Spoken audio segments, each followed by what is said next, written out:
Here we go. Welcome in. It's the Nightcap / Brendel's Bites right here on BearcatJournal.com. Rough night tonight. 61-58. Temple gets the win in Philly. I just spent a couple hours on PTP with the boys. I'm tired. Aaron's tired. Look, here's the thing.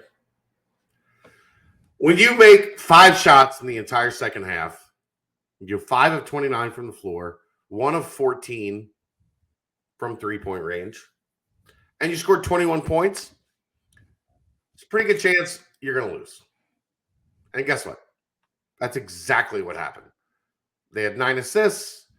They rebounded the ball okay, but they got 11 points off the bench. They only got 13 points off turnovers, only 10 points off fast break, only 20 points in the paint, only 9 second chance points. The craziest part about this game, Aaron, is that this is a game Cincinnati controlled. They had to lead for 35 minutes. I don't know how that works. Because this was a game they didn't play well at all, and they lost. 9 minutes without a field goal to do it. I mean, they went 6 minutes in the first half without a field goal. I mean, that's 15 minutes of a 40-minute game without a field goal. That's almost a half of a game. I mean, that's without putting the ball in the basket outside of free throws. And how are you going to win a game with 15 minutes of a game without putting the ball into the basket? Here's some things that blew my mind. Second half, DeJulius had 7 points. Adams Woods had 7 points. Newman had 5. Okay, so that's 19 points in the second half between those 3 guys.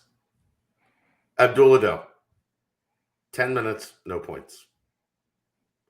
Jeremiah Davenport, 15 minutes, 1 point. Mike Saunders, 7 minutes, 1 point. Hayden Koval, Victor Locken, Jared Hensley, Odi Aguama, Mason Madsen, 8 minutes, 5 minutes, 2 minutes, 3 minutes, 4 minutes, 0 points. Offensively, they were terrible in the second half, and they lost. Like that. That's what happens when you play bad. You lose. I know everybody's losing their mind. Let's be honest, Chad. But even in the first half, it wasn't great. They just had that stretch right at the end, the last 4 minutes. I mean, to go 38%, 31%, 38% from the field, 31% from 3, 50% from free throw, which is only one of 2. The first half wasn't great either. Make no mistake. We knew going into Temple it's never good. And, congrats to McKee for getting the boys. It's his 3rd year there now? That's their first win. Yeah, they hadn't beat Cincinnati since 2016. In 10 times, but congrats to McKee. Is it Aaron McKee? Aaron McKee, yeah. For finally getting them there. They got over the hump. But we already knew that Temple's not a good visit. Neither is ECU. Who do we have next? ECU. At ECU. You can't let this loss get under your skin going to ECU if you want to beat ECU. Period. They didn't play well. The officiating was bad. The flow of the game was bad. Yeah. The way that they played was bad. I know there were a lot of people that were, in my mentions, upset after the game, thinking the offense didn't try anything different. They tried a million different things. They just didn't execute any of them to the point that they got baskets. Like, everybody's like, they shot too many threes. Go look at the 2-point field goal percentage. It's not good either.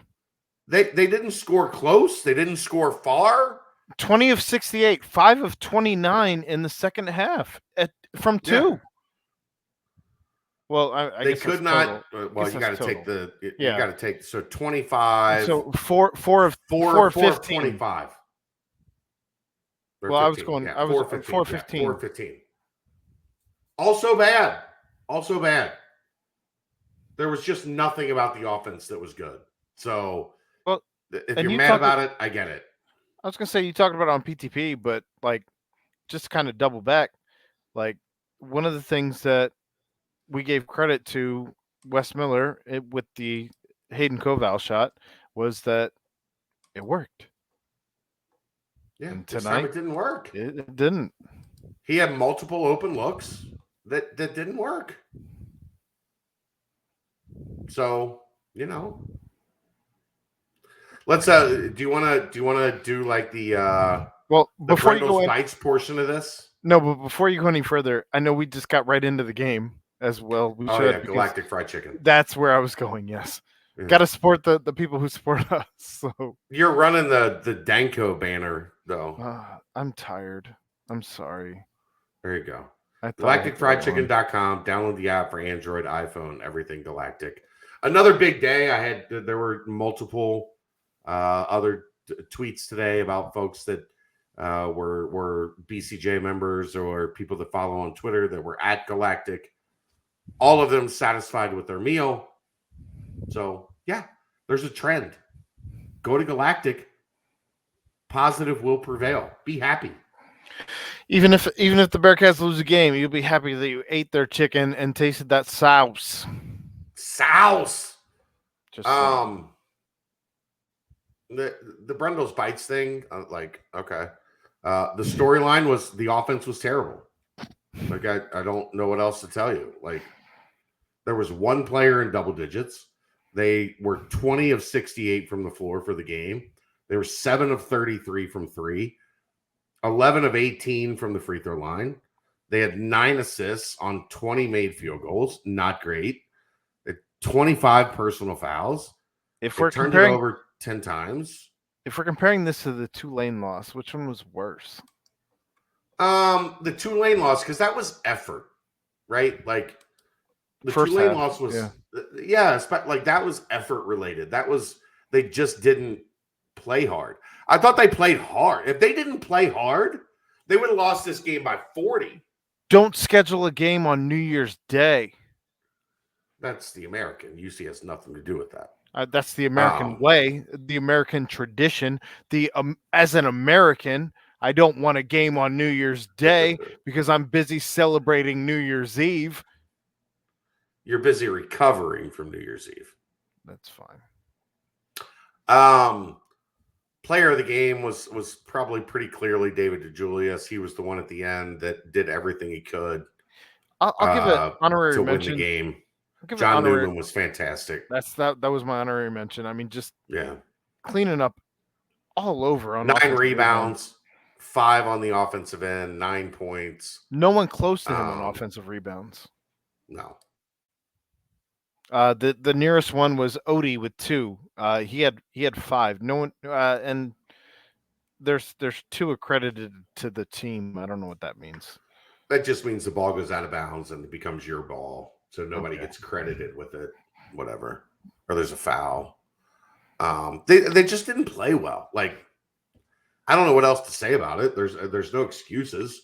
I got nervous. Play well. I got nervous about at the 10 minute mark, somewhere in there in the second half. And then I knew. Yeah. Yikes. We haven't fully worked this out yet, but I do want to start a new feature here on the Nightcap when things don't go well. I think you should do this just in general. If somebody hashtags, because it has to be organic. I don't want to force it, but there's this thing. Like, okay, so here's what I want to point out, right? So the 2 major people that cover this team or this program are Justin and I, right? Sure. When things go wrong, Justin pretty much gets off scot-free. and everybody jumps into my mentions.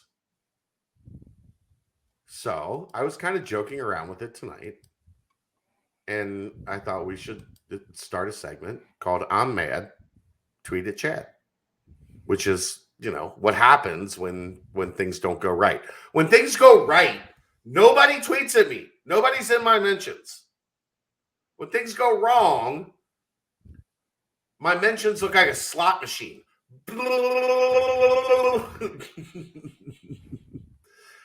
Bearcat 97. Incredibly bad coaching.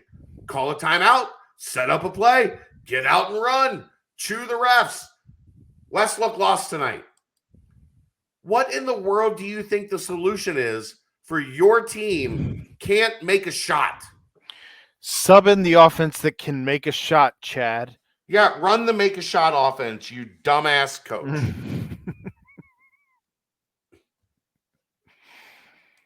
Let's see what else we got here.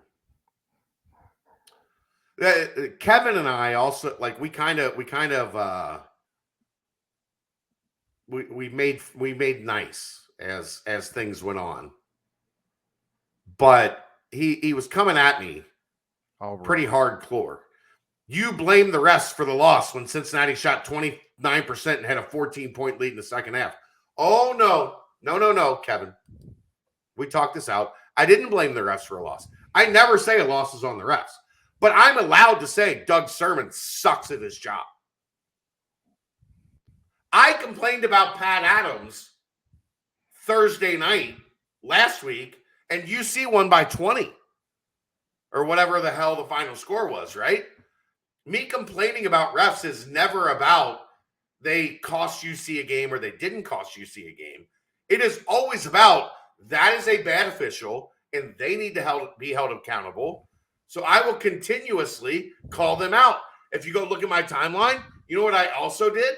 I called Doug Sermons out for his terrible technical against Temple on a dunk when the guy dunked the ball and went, and then ran back down the floor. It was 1/10 of a second that the guy celebrated. And then Doug Sermons went over and told the TV crew, he said a bad word. Probably, so I gave him a technical. I said this earlier. He probably just said, F yeah, I did it. Let's fucking go. Beep. Tom Brady does that every week. Right. It's his tagline, as a matter of fact. I call bad officiating out for being bad officiating. Doesn't have anything to do with Cincinnati. Are they biased towards Cincinnati? No. You know the very common theme with bad officials? They're bad both ways. I just don't like bad officials. Same. I just don't like guys that are incompetent at the job. That's all. I'm scrolling through. Team sucks. Horrible coaching. Facts. Was it a fax machine emoji? Thanks, Coach Brandon. We'll see you next week. Next time they lose. I'm kidding. Are you? Relax. It's okay. I'm kidding. What else we got here? Can you at least ask him why we're not trying to score inside with our big men? We were in the lead, and he's fine with our guards just hoisting threes. Why not try to run some set plays for our big men to score inside? Now, instead, we'll just live the three die by the three, I guess. Have you watched this team trying to score at the rim with their big men? Adudo struggles. Cavell, when he put it on the deck tonight, he struggled. Vic had to take who's the guy on this team you can just throw the ball to and get a bucket? There's not one. That's part of the problem of why this offense is so reliant on jump shots. Yeah. There's nobody you can just throw the ball to and get a bucket. Oh. This team could like Yancey Gates, does he got a year left? Can we get Yancey back on the floor? Throw him the ball, have him put it in the rim? Yes. Look, here's the thing. If you think of it, The coaches have thought of it. I promise. I promise there's nothing that you're going to be mad after a loss and say in my mentions that the coaches are going to be like, oh, damn, I never thought of that. Huh. Tony, bunch of numbers. Big assist there. Got our season back on track. If only we had thought of that. Well, and when the shots are falling, it's a different story. But tonight the shots weren't falling. They missed almost every shot in the second half, and they lost by 3. Chad, I mean, we made under 30% as a team for the game. That's right. Horrendous. 17% of the shots in the second half. I challenge anybody to tell me what team has won when they made over or under 30% in a game on a collegiate level. That's not good. That's not good. The end. So it happened. Game over. Move on. On to the next. Got to go get the dub. This one's not easy either. This is in another place that no one wants to go. What time is that? Please tell me what time is that tip? I'm not even looking. I don't want to know. Oh, don't tell me it's another one. It can't be another Sunday. one. It's Sunday. It can't be another one. 12 o'clock, noon tip. Okay, so and the Bengals tip is at 3? Yeah. At least we'll have one done before the other goes.